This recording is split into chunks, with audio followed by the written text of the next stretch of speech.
भारत की स्वर कोकिला। जी हम बात कर रहे हैं लता मंगेशकर के बारे में। आखिर क्यों लता मंगेशकर ने शादी नहीं की, क्या है वजह, हम बताएंगे उनकी वो बातें जो उन्होंने खुद बताई। अपनी शादी को लेकर लता मंगेशकर ने बहुत सारे राज खोले हैं।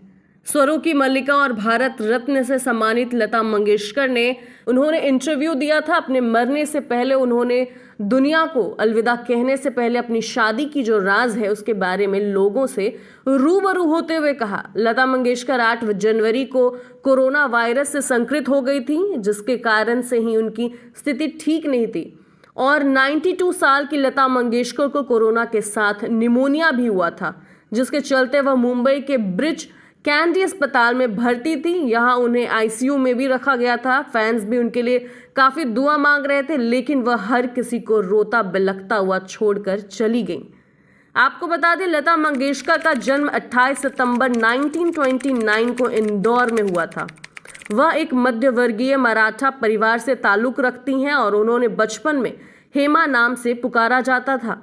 वहीं लता मंगेशकर अपने 5 भाई बहनों में सबसे बड़ी थीं, लेकिन लता मंगेशकर ही हैं जिन्होंने कभी शादी नहीं की। आज हम आपको उनकी जो कुछ खास बातें हैं उनके बारे में आपको बताएंगे। कुछ वजह है जिसके कारण उन्होंने शादी नहीं की।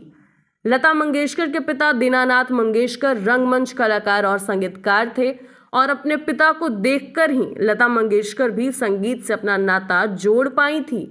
जब तक लता मंगेशकर के पिता थे तब तक उनके परिवार में सब ठीक चल रहा था, लेकिन किस्मत को कुछ और ही मंजूर था। लता मंगेशकर जब 13 साल की थी तब उनके पिता का साया उनके सर से उठ गया।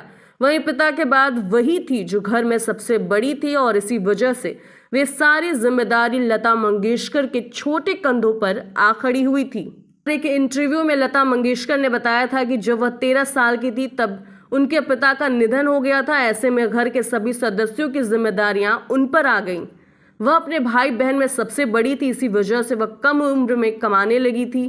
कई बार शादी का ख्याल आता तो था, पर वह अमल नहीं कर सकती थी। जी हाँ, अपने भाई बहनों और घर की जिम्मेदारियों को देखते देखते ही वक्त चला गया और वे ताउम्र शादी नहीं कर पाईं।